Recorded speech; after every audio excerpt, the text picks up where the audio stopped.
you're still at the restaurant? Oops, I went out with the girls, she wrote while sharing photos at the bar. I responded, it's fine.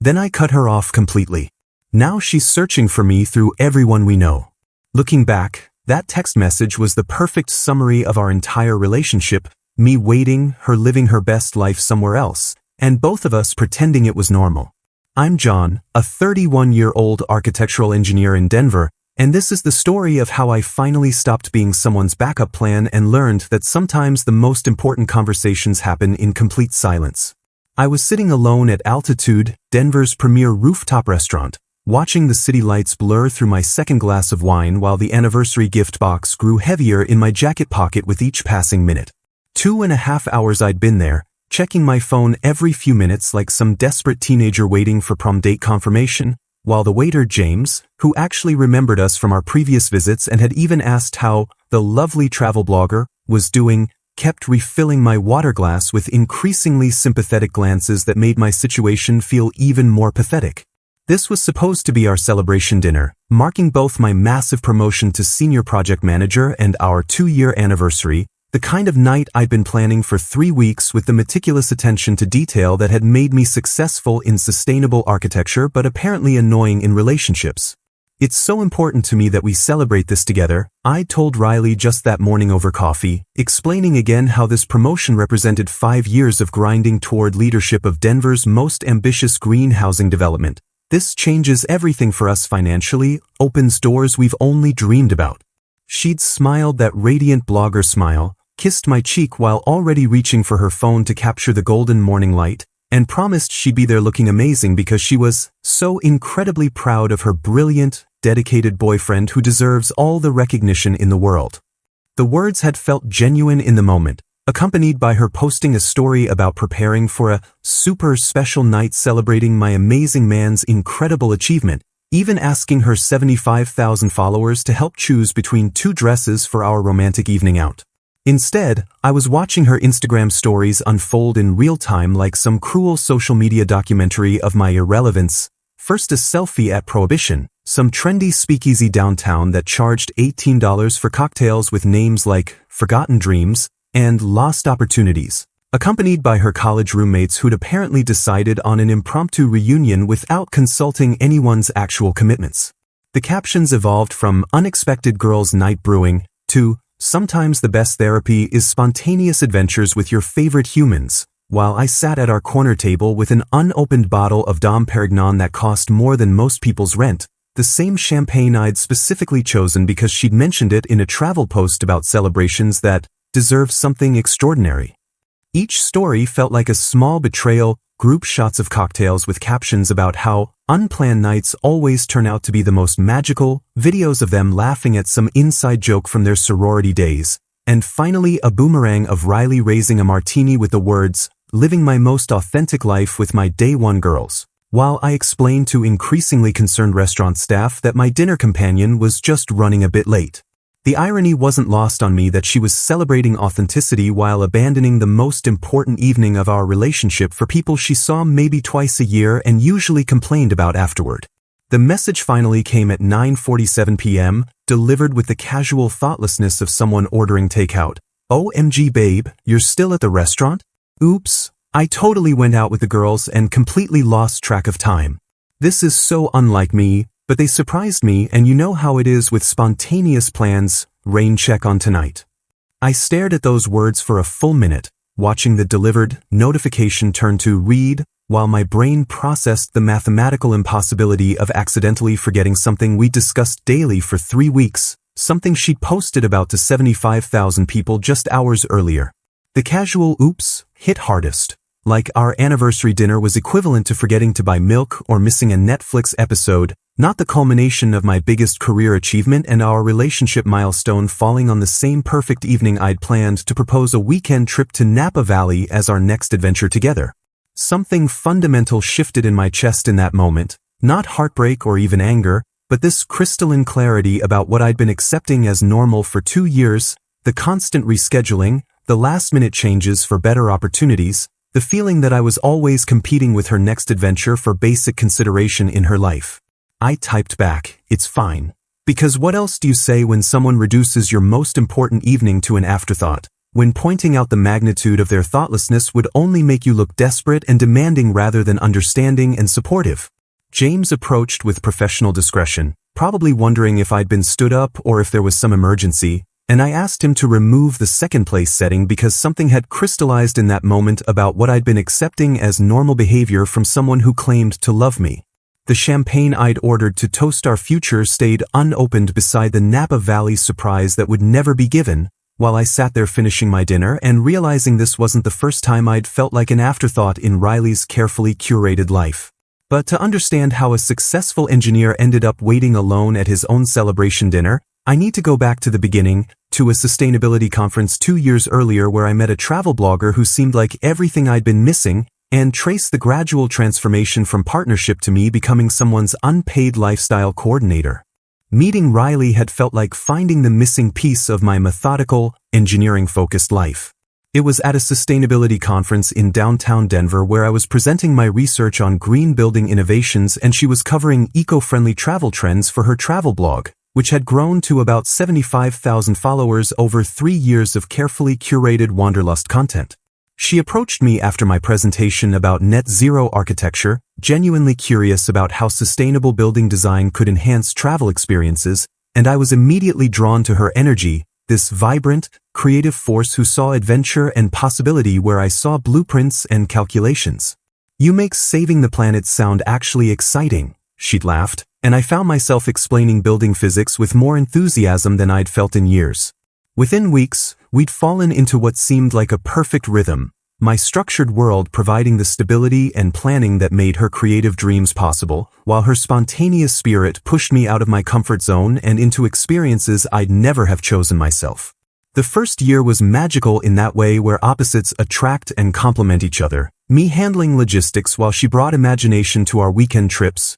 her inspiring my work with her environmental passion while I grounded her more scattered tendencies with practical support and genuine interest in her blogging career. I'd spend evenings helping her research sustainable hotels for upcoming articles, calculating carbon footprints for various travel routes, and even learned basic photography techniques to help capture better content when we explored Colorado's national parks together. But gradually, almost imperceptibly, the balance shifted from complementary partnership to something that felt more like me being the infrastructure that supported her lifestyle brand. She'd plan spontaneous trips to places like Telluride or Aspen, and I'd end up coordinating the transportation, booking accommodations, and covering most expenses since blogger income was inconsistent but totally worth it for the creative freedom.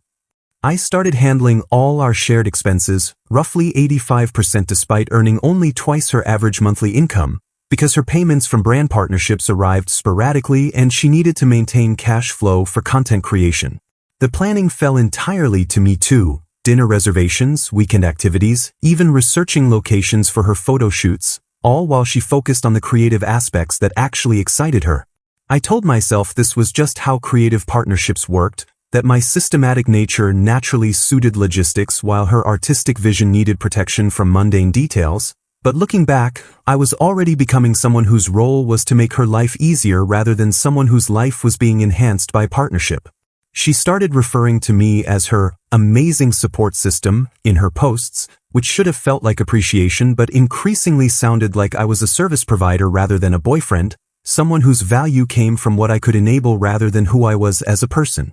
The pattern of broken promises escalated over 18 months from minor disappointments to moments that genuinely hurt, each one teaching me that I ranked somewhere below spontaneous opportunities on Riley's priority list. The first major blow came when she skipped my company's annual Architecture Awards ceremony, where I was receiving recognition for designing Denver's first net zero office building, a project that had consumed 2 years of my life and represented everything I'd worked toward in sustainable design. "I'm so excited to see you get honored," she'd said while helping me pick out a suit, even posting about her brilliant boyfriend's big night with heart emojis. But 3 days before the event, she announced she'd been invited to a sponsored wellness retreat in Aspen with some lifestyle influencers. "It's such an amazing opportunity for content," she explained, already packing her yoga mats and crystal collection, "and honestly, award ceremonies are kind of boring anyway, right? You'll just be sitting at a table eating chicken while people make speeches." I attended alone, watching colleagues bring their partners to celebrate career milestones while I explained Riley's absence with increasingly hollow excuses about work commitments, the award feeling empty in my hands because the person who was supposed to care most about my achievements was posting Instagram stories about sunrise meditation and organic smoothie bowls. The second devastating absence happened when my elderly grandmother visited Denver for what would be her final trip, specifically requesting to meet John's special girl she'd heard so much about in our weekly phone calls. "I can't wait to meet the woman who makes my grandson so happy," Grandma had said, and I'd planned a lovely dinner at her favorite restaurant, even researching gluten-free options for Riley's dietary restrictions. But the morning of our dinner, Riley received a last-minute collaboration offer from a luxury travel brand in Vail, a weekend at a 5-star resort that would absolutely transform her portfolio and open doors to bigger partnerships. I sat across from my confused grandmother, explaining why the chair beside me was empty while she repeatedly asked if Riley was feeling well, the disappointment in her voice making my chest tight with shame for defending someone who couldn't prioritize a single evening for family. The most crushing abandonment came 6 months later when my father passed away suddenly from a heart attack, and Riley missed his memorial service because she'd committed to a digital detox retreat in Sedona that she claimed would help her reconnect with her authentic voice as a creator.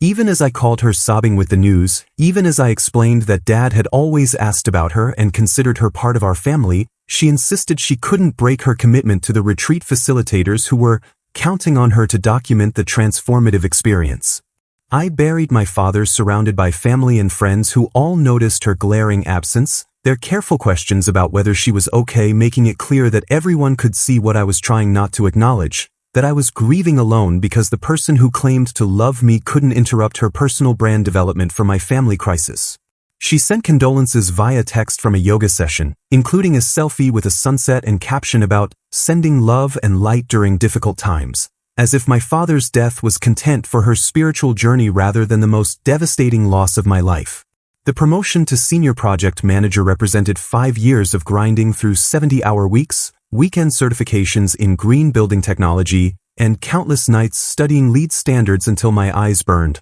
all building toward this moment when I'd finally lead Denver's most ambitious sustainable housing development. The $30,000 salary increase meant we could finally afford the international trips Riley constantly talked about for her blog, the security deposit on a better apartment, and maybe even start planning the future I'd been quietly hoping we'd build together. I'd specifically chosen Altitude Restaurant for our celebration because it was where we'd had our first official date 2 years earlier, the same corner table where she told me I was unlike anyone she'd ever met, and where I'd first started imagining what our life could look like if we both chose to build it together. For 3 weeks, I'd been reminding her about this dinner's importance, explaining how the promotion would transform not just my career but our entire financial landscape, how it meant I could finally support her travel blogging dreams properly while we built something stable underneath the adventure. "This is huge for us," I'd told her repeatedly. "It changes everything about what we can plan for our future."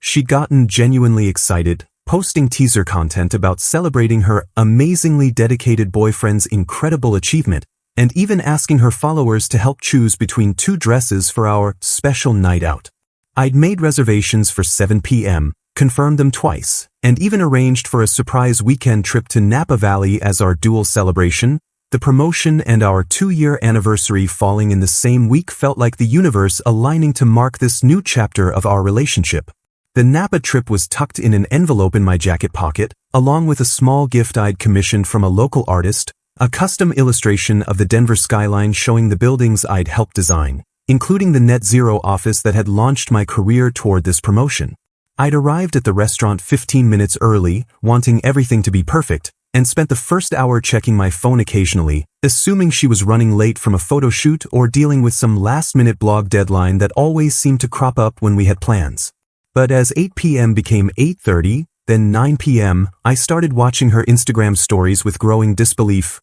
First a selfie at some trendy speakeasy downtown with college roommates who'd apparently decided on an impromptu reunion, then group shots of cocktails with captions about unexpected girls' nights being the absolute best kind of therapy, followed by videos of them laughing at some private joke while I sat alone at our anniversary table with an unopened bottle of champagne and our waiter, making increasingly awkward small talk about whether my dinner companion was still coming. When her text finally arrived at 9:47 p.m., "OMG babe, you're still at the restaurant." Oops, I totally went out with the girls and lost track of time. Rain check. I stared at those words until they blurred, realizing that the most important professional moment of my life, combined with our relationship milestone, had been completely forgotten in favor of spontaneous drinks with people she saw maybe twice a year. Rather than exploding with the anger burning through my chest or demanding explanations that would only lead to more excuses about spontaneous opportunities and lost track of time, I chose a systematic approach that reflected both my engineering mindset and the crystalline clarity I'd gained about our relationship's true nature over 2.5 hours of sitting alone at our anniversary table. The next week, while Riley was on a sponsored glamping trip in Moab posting Instagram content about finding yourself in nature's cathedral and disconnecting to reconnect with your authentic self, I secured a loft apartment in Denver's Arts District, arranged professional movers for the following Sunday, and methodically began extracting myself from every shared financial obligation we'd accumulated over 2 years of me subsidizing her lifestyle. I gave my landlord notice, transferred the utilities back to Riley's name, and closed our joint checking account that had somehow become a one-way funnel for my salary to fund her travel content creation and designer coffee habit. The process felt oddly therapeutic, like debugging code or reviewing architectural plans for structural flaws. Each step revealed just how much of my life had been reorganized around making her dreams possible while my own needs became secondary considerations. On Saturday evening, I packed only my belongings, clothes, books, my drafting equipment, and the guitar I'd barely touched since we started dating because she found practicing kind of repetitive and distracting when she was trying to create content. I left behind all the expensive furniture and kitchen appliances I'd purchased over the months, partly because I didn't want the hassle of moving them, but mostly because they'd become props for her lifestyle posts rather than things that made our shared space feel like home. The Italian espresso machine I'd bought for her morning routine, the designer dining table where she staged her healthy breakfast photos, the vintage leather couch that appeared in half her sponsored posts, all of it stayed behind like remnants of someone else's life that I'd somehow been funding without realizing it. Sunday evening, after the movers had efficiently transferred my surprisingly small collection of personal possessions to my new Arts District loft, I left a brief note on our kitchen counter next to my keys. "Riley, I've moved out and ended our shared commitments. I finally understand that love shouldn't feel like waiting for someone to remember you exist. I hope you find someone whose company you prefer to spontaneous girls' nights. I won't be available to find out. John." No dramatic confrontation, no itemized list of grievances, no demands for explanations or apologies, just a clean, definitive conclusion to what had gradually become a business arrangement where I provided financial stability and logistical support while she provided content for her personal brand and occasional companionship when nothing more interesting was available. Without my substantial financial support covering roughly 85% of her expenses, Riley's carefully curated lifestyle began unraveling with mathematical precision as reality crashed into her blog income, which had never been sufficient to sustain the expensive downtown apartment, frequent travel, and designer, everything that had become essential elements of her personal brand. Within 6 weeks, she'd been forced to downsize to a studio apartment in a less photogenic neighborhood, and I watched through mutual friends' casual updates as several brand partnerships dissolved when she could no longer provide the luxury travel and lifestyle imagery companies had been paying her to promote. Turns out, authentic wanderlust content required a budget she'd never actually possessed. Her Instagram posts shifted from effortless luxury to obvious budget constraints, sponsored glamping trips replaced by local hiking trails, artisanal coffee shops swapped for grocery store brands, and the confident captions about living her best life gradually replaced by inspirational quotes about finding beauty in simplicity and authentic experiences don't require expensive settings. Meanwhile, my life flourished in ways I hadn't experienced since college, starting with joining a rock climbing group that explored Colorado's peaks every weekend, their genuine enthusiasm for adventure reminding me what it felt like to be around people who shared interests rather than just tolerated them. I rediscovered my love for pottery, taking evening classes in my Arts District neighborhood where I met Sophie, a pediatric nurse who shared my passion for hiking and actually showed up early to every date while insisting on splitting all expenses because that's what equal partners do. The contrast was remarkable. Sophie and I would spend Saturday mornings climbing Garden of the Gods, then returned to my loft to cook dinner together and have actual conversations about our work and dreams, her asking genuine questions about sustainable architecture while sharing stories about helping kids overcome medical challenges that made my building projects seem both important and properly scaled. We'd sit on my fire escape with coffee and sketchbooks, her reading while I worked on design concepts, both of us comfortable in silence that felt connected rather than ignored, and when she looked up from her book to comment on something funny or interesting, I realized how long it had been since anyone had actually listened to my responses rather than just waiting for their turn to talk about themselves. Our relationship developed naturally around shared values and mutual respect rather than me reorganizing my life to accommodate someone else's need for constant entertainment and financial support. Sophie celebrated my work achievements with genuine pride, asked thoughtful questions about my projects, and even helped research sustainable building materials for my housing development because she found the environmental impact genuinely interesting rather than just something to tolerate about my personality.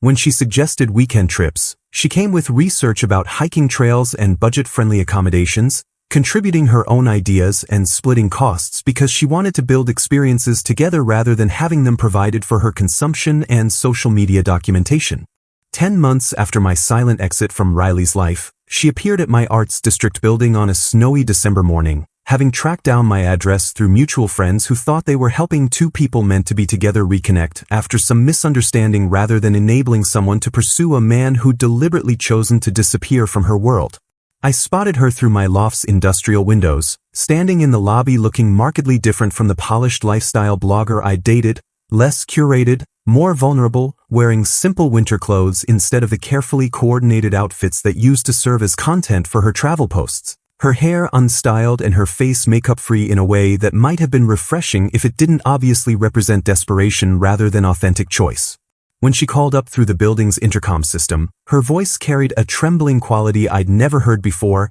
and despite every instinct telling me to ignore her entirely, I buzzed her up because some part of me needed to hear what possible justification she could offer for tracking me down after I'd made my position abundantly clear through my complete absence from her life. She knocked softly, almost hesitantly, and when I opened the door, her eyes immediately swept my loft with obvious surprise. The pottery wheel in the corner, climbing gear organized on custom-built shelves, architectural drawings spread across a drafting table, and Sophie's nursing textbooks stacked on the coffee table, all of it representing a life that had clearly flourished without her presence in ways she'd never imagined possible. "Marcus, I know I have no right to be here," she began, her pitch sounding rehearsed yet desperate, "but I've been in therapy for 6 months working through my commitment issues and finally understanding how selfish I was, how I took you for granted and destroyed something beautiful because I was scared of how real it was getting."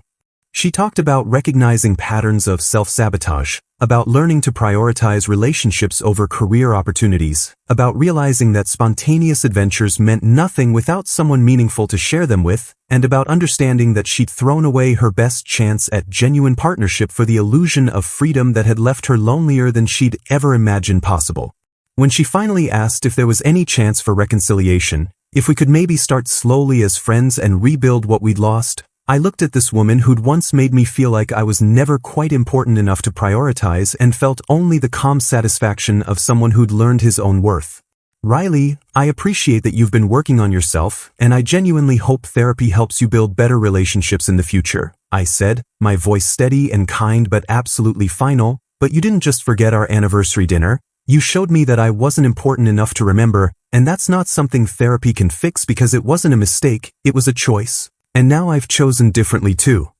The conversation ended with her crying in my building's lobby while I felt only relief and gratitude for finally understanding that loving myself meant refusing to return to a dynamic that had systematically eroded my self-worth, no matter how much someone might claim to have changed after losing access to what I'd provided.